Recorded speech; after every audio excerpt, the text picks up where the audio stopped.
The next thing we're going to focus on is learning to control your ghost notes, and in particular, the dynamics of your gross notes. Ha! The dynamics of your ghost notes. And I guess if they're not quite enough, you could call them gross notes.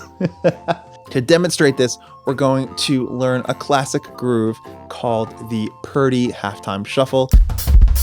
It's a triplet groove. It's also a halftime truffle. Halftime shuffle.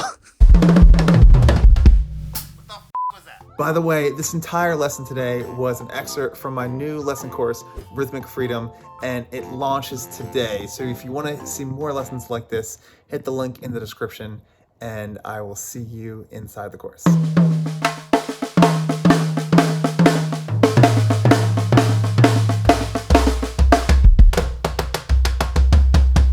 During your fills, you should be able to play all of your patterns at any dynamic level and any articulation. So for example, try playing rim clicks with your left hand, or play everything very softly around the kit. In a similar fashion, you can experiment with the width of your flams. Now, what I mean by that is if you already practiced your flams in a certain, so to speak, standard way, where one hand is lower and the other hand is higher, the left or the first hand hits a little bit before the second hand.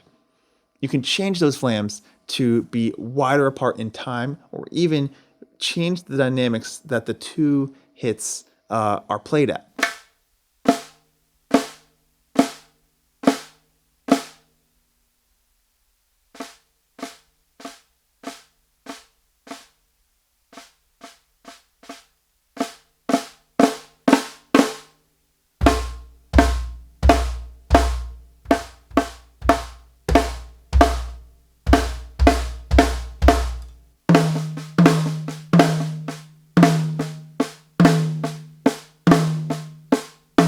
Don't forget that with any flam rudiment or pattern, you can also play the same pattern in unison with both hands hitting perfectly together.